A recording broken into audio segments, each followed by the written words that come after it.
Hello, and welcome to the second part of this video series, where I will be exploring the urban legend Iceberg. If you want to see the original image of the iceberg, you can look in the description below and find the original Reddit post, where the user DarkMoon230 originally posted this image on Reddit. They are a close friend to me, and I would appreciate it if you gave them some kind of shout out or commented on their Reddit post. Thank you. Let's explore the iceberg.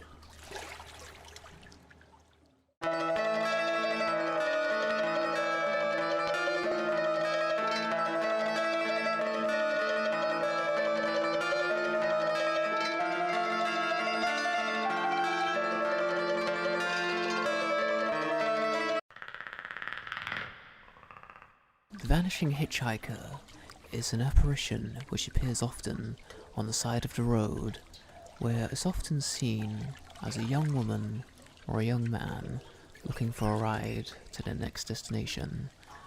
They'll usually talk to the driver for a bit before asking to go to a certain address, which the driver will usually go to.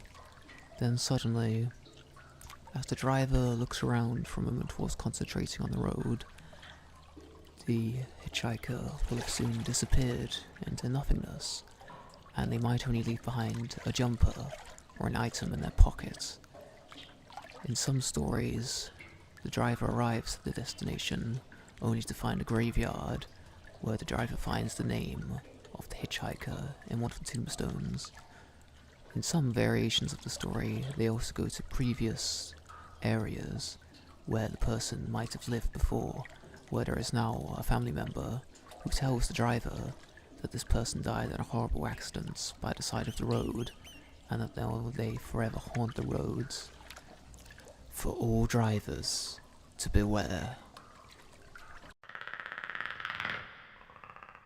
The Babysitter is a popular college urban legend, where a babysitter has been chosen to take care of some children for the night.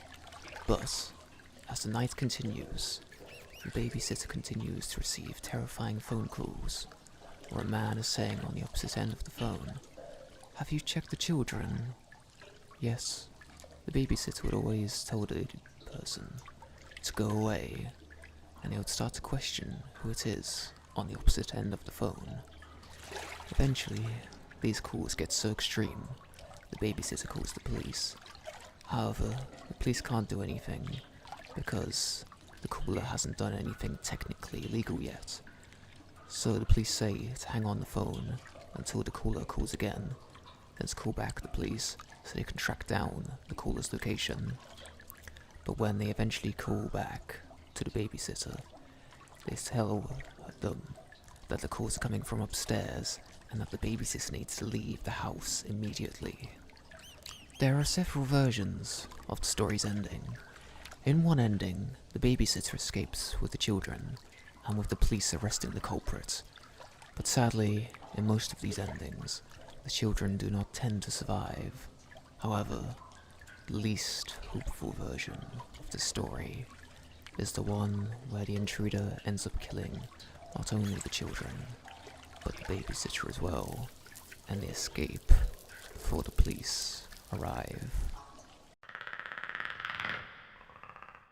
The Spider Bite is an urban legend about a young woman who is from a western part of the world and decides to go on holiday to a more exotic location so she can sunbathe in the hot rays of this foreign country.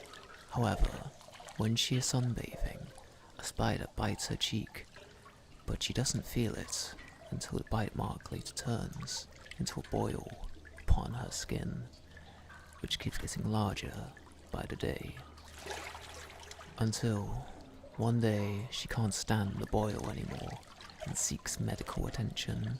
However, when the doctors eventually get her ready for her operation, the boil bursts and unleashes hundreds of baby spiders upon her face. After this, the woman finally loses her mind and has to be sent to the mental hospital for the rest of her days. The Hook is an urban legend created in the late 1950s and was likely heavily influenced by the recent chain of murders which happened in Texarkana in 1946, which are more commonly known as the Texarkana Moonlight Murders.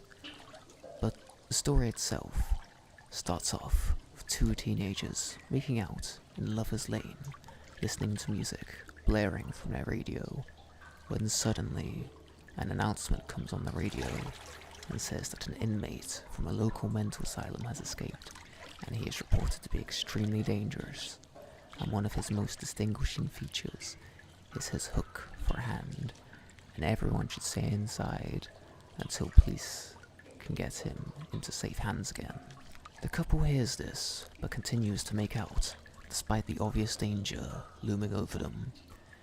Then, this is where this part of the story usually changes, depending on who you're hearing it from.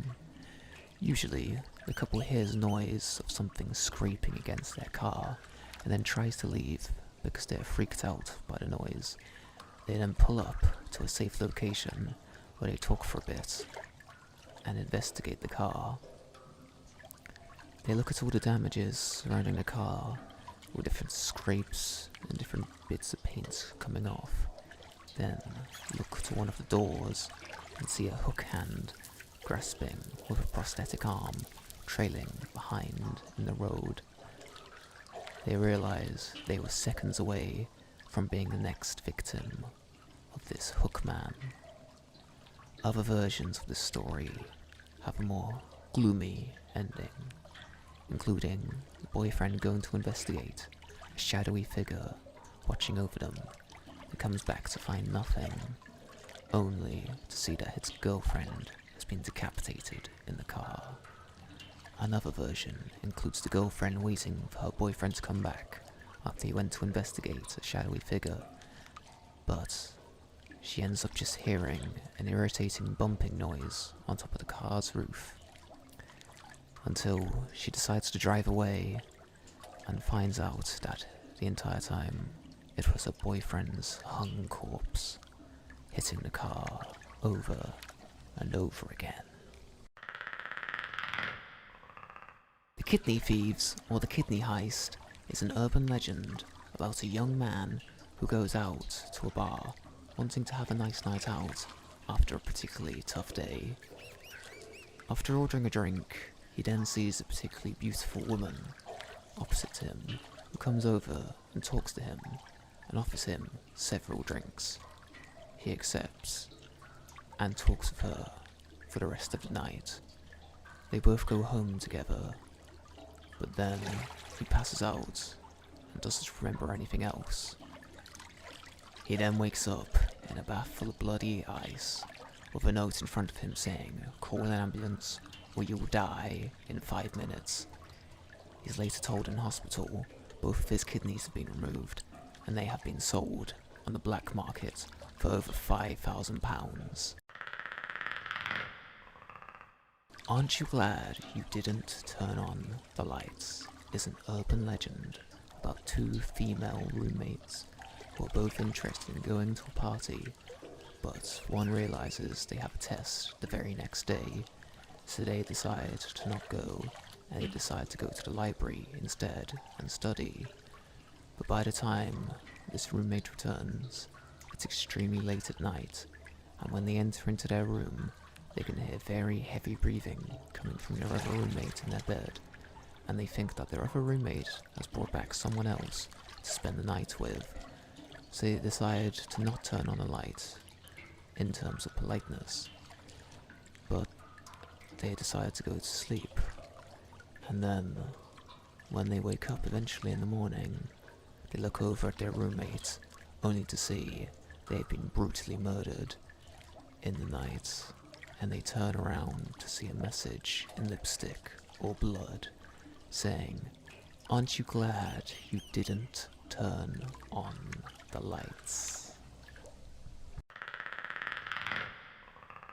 The killer in the backseat is an urban legend that has been noted back as early as 1968 in textbooks.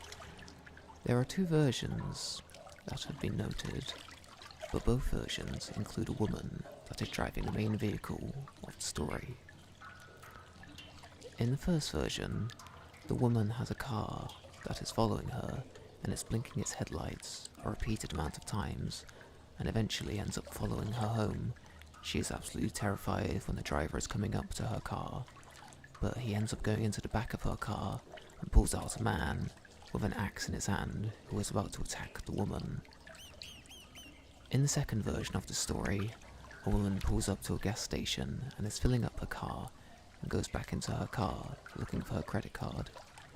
But the gas attendant comes out and tells her that her credit card wasn't working the first time. So she has to go back into the gas station, only for the tenant to tell her that there was a man in the back of her car with an axe, and they end up calling the police and getting this man arrested. However, in some versions, the woman ignores all the warnings and ends up driving off and meeting a truly brutal end. Humans Can Lick 2 is an urban legend where a girl is left home alone for the night with only her dog to keep her company. When she starts feeling tired, she goes to bed and has the dog under her bed to lick her fingers as some kind of reassurance that she has someone to keep her safe. Later on in the night, she wakes up to a dripping noise echoing throughout the house, so she goes to the bathroom and turns off the tap to make sure that there is no more dripping. Then she goes back to bed, putting her hand underneath the bed for it to be licked, and so it was. Then the girl wakes up again, only to hear the sound of the dripping again, so she searches all over the house, goes to the bathroom again, but the tap wasn't dripping. Instead, the noise sounds like it was coming from a cabinet. So she opened up the cabinet, and inside hung her dog with its throat slit and its blood dripping down the cabinet into a pool on the ground, with a message next to it written in blood saying, "Humans can lick too."